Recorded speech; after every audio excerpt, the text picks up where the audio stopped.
Influenced by Enlightenment, several thinkers arose and paved the way to the Enlightenment to decipher intellectual inquiries for an enlightened society in the age of rationalism. Various poets came to light who intersected critical thinking with artistic expressions such as Jonathan Swift and John Milton. A Meditation Upon a Broomstick is a short satire and parody written by Jonathan Swift in 1701. He is one of the distinguished rationalists and an Anglo-Irish satirist, author, and essayist.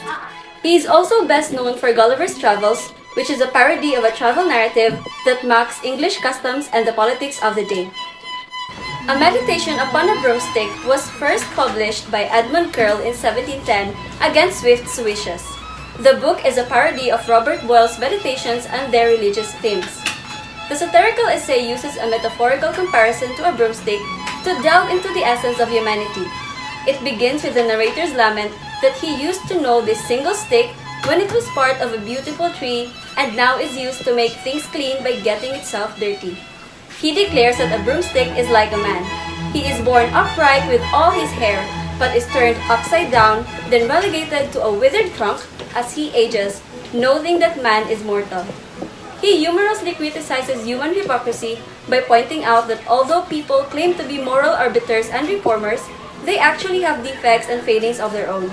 He argues that people are often ignorant to their own faults and, like broomsticks, make attempts to remedy societal concerns. Humans shed light to imperfections and corruptions by interfering in other people's business while ignoring their own moral failings. Jonathan Swift utilized satirical approach, metaphors, allegorical writings, and symbolisms to cover themes such as folly of humanity, morality, moral hypocrisy, criticizes aspects of society, and personal values and existence. This literary work encourages self-evaluation and looking beyond the surface of human endeavors to see its true goals. Many people are familiar with the story of Ludwig van Beethoven. This man, in spite of being deaf, managed to become a world-renowned composer. Similar is the story of John Milton, an English poet who by 1655 at age 48 was blind. John Milton was an English poet and intellectual who lived from 1608 to 1674. One of his best contributions to English literature is on his blindness. This literary piece is likely written in the mid-1650s after Milton lost his eyesight. He created the piece reflecting on his own tragedy, the tragedy and frustration of the author's eyesight impairment, questioning how he can continue to serve God effectively despite his physical limitations and eventually restoring his faith. Acceptance and divine providence are prominent themes in the traditional sonnet poem with the utilization of Italian sonnet rhyme scheme ABBA, ABBA, CDE, CDE. The conflict revolves around Milton's internal struggle with his blindness and his faith. The resolution comes as he accepts his condition and finds solace in the belief that serving God doesn't always require physical abilities but rather a willing heart and mind. As a reaction to rationalism, a major movement to restrain enlightenment emerged, such as Romanticism and Realism. In contrast to rationalism, Romanticism emphasized emotion and imagination. Literature in this era explores the spirituality, nature, and the power of one's emotion. On the other hand, Realism emerged as a response to Romanticism. Realist literature sought to provide accurate and objective representation of life without idealization or romanticizing. Goethe from Faust, Epilogue in Heaven, God sees the truth but waits. An enemy of the people, a father, a piece of string, and the cask of Amontillado are some of the notable literary pieces of Romanticism and Realism movement. Guten Tag! Today, we're delving deeper to another significant piece entitled Goethe from Faust, the Prologue in Heaven. But before that, who is Goethe first? Johann Wolfgang von Goethe is a German poet, playwright, novelist, scientist, theater director, and a critic, widely known as an influential writer in the German literature.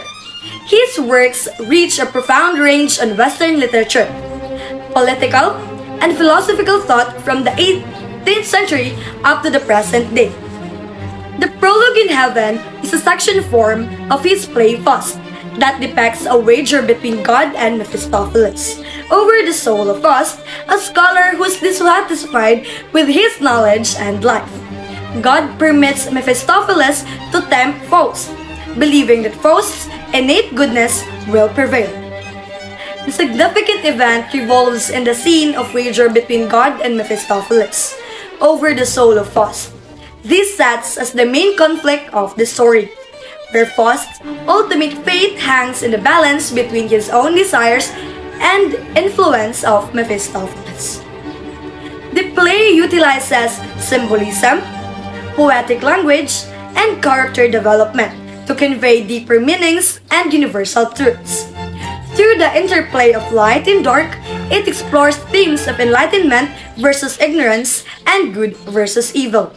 The rich prose and poetic dialogue elevate the emotional and philosophical depth of the narrative. My reflection on the story is we should always be grateful for what we have in our life, seeking goodness amidst challenges. Thus, being contented doesn't limit us to crave for more. As what Bible stories depicts, our life are only borrowed.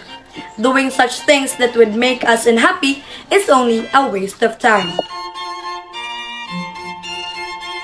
Considered a master of realistic fiction and one of the world's greatest novelists, Count Lev Nikolaevich Tolstoy, usually referred to in English as Leo Tolstoy, was a Russian writer and is regarded as one of the greatest and most influential authors of all time. God Sees the Truth But Waits sets in Vladimir, Russia. It is a story about the fate, guilt, forgiveness, and acceptance of Ivan Dmitrich Aksionov, despite of being imprisoned for 26 years for the murder he did not even commit. The conflict in the story primarily revolves around Aksionov's struggle to prove his innocence and seek justice.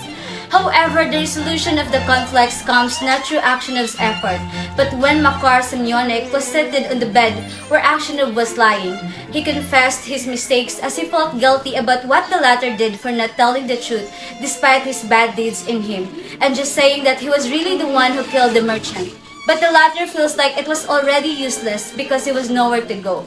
The story explores themes of justice, innocence, spirituality, nature of evil, and redemption, as the protagonist, Ivan Dmitrich Aksionov, is wrongly accused of a crime he did not commit, but ultimately finds peace and redemption. He is known for his realistic portrayal of human emotions and experiences, and God Sees the Truth But Waits is no exception. The story unfolds in a straightforward manner, depicting the harsh realities of life and the resilience of the human spirit. God Sees the Truth But Waits teaches us that even when things seem unfair, truth and justice will prevail in the end, even if it takes a while.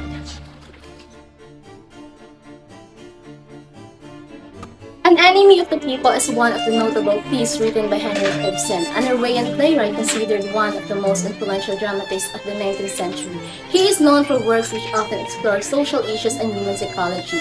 The story occurred in a small Norwegian town in the late 19th century. It revolves around Dr. Thomas Stockman, who discovered that the town's baths are contaminated. He tries to expose this truth to the public, but his efforts are met with opposition from various factions in the town, including politicians and the media. The main conflict arises when Dr. Stockman's discovery of the contaminated bath creates a clash between his quest for truth and the town's desire to protect its reputation and economic stability. The resolution, ignorance, and self-interest over individual integrity. Moral integrity is the central theme where the character's moral choices and the consequences of standing up for one's principles is depicted through realistic portrayal of social issues and his critique of hypocrisy and corruption. An Enemy of the People is a powerful exploration of the complexities of truth, integrity, and societal pressures, showcasing Ibsen's talent for creating compelling characters and thought-provoking narratives. Guy de Maupassant was a French writer, considered one of the greatest short story writers in history. Maupassant's works often focus on the lives of ordinary people and depicted the hardships and struggles they face. One significant example of his work that ranged over prejudice, reputation, the power of humor is A Piece of String. A Piece of String, sets in a small French village. It tells about the story of a man named Maitra Hanskern, who is falsely accused of stealing a pocketbook. Despite his protest of innocence, the villagers believe him to be guilty based on a piece of string found near the scene of the crime. Eventually, the truth is revealed when another character confessed to selling the pocketbook. But it is too late to repair the damage done to Maitra Hanskern's reputation. The story is a great eye-opener how quickly people judge others based on rumors and appearance, without considering the truth. It is also depicts the irony and unfairness true to the everyday lives of ordinary people and the social dynamics of a small village. Edgar Allan Poe was an American writer and a significant figure in Romanticism and Gothic fiction. Many of his works are considered a part of dark Romanticism. The Cask of Amontillado is a classic example published around November 1846. This story revolves around two noblemen named Montresor and Fortunato. Montresor planned to take revenge against his fellow. This highlights the destructive nature of a person and the lengths to where feelings of betrayal and resentment takes us to. Montresor lured the drunk Fortunato down his palace where the rare and valuable Amontillado of wine is being kept. He then led Fortunato to a secluded part of the catacombs, exploiting his drunkenness. With false sense of superiority, Montresor proceeds to chain Fortunato to a wall and wall him alive using bricks and mortar. Deception, pride, and hubris are also present in the story, but above all, the Gothic fiction is infused in the Cask of Amontillado. As a master of Gothic fiction, Edgar Allan Poe incorporated the Gothic fiction in this piece. He used a first-person narration to provide insights to Montresor's thoughts and perspectives to create a chilling atmosphere and narrative through the dark catacombs and eerie settings. This contributes to the exploration of death and the dark aspects of human nature. He also used symbolism to foreshadow the fate of Fortunato, which is evident in the Montresor's family motto, "No one insults me with impunity." The Cask of Amontillado remains to be one of Edgar Allan Poe's most celebrated literary pieces that explores the psychological depth and disturbing portrayal of death and murder. Montresor's cunning deception creates false peace after Fortunato's demise. People wear masks to hide their true intentions behind politeness. It advises us to be cautious in placing trust to other people, especially when motives are questionable and hidden.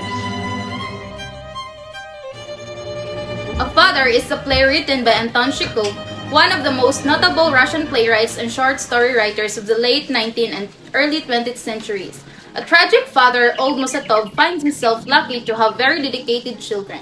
Mosatov is a drunkard and is constantly seeking out money from his sons, which they routinely give to him over and over again. Mosatov is drunkenly relating the pride and appreciation he feels for all of his sons to one of his sons, Boris, while also admitting his own flaws. His children indulge their father continually, even though he doesn't deserve it for all the trouble he causes them and the fact that he has nothing to give them in return. The elderly Mosatov came to several realizations about his terrible parenting, including the fact that he had mistreated, cheated, and destroyed his sons while putting his sons in the public eye. Despite this, he made no decision to make a change. But his boys had a good upbringing even though he was a terrible father. A Father by Anton Chekhov is such a great literary piece. It shows that even great writers like him have their own struggles and feelings.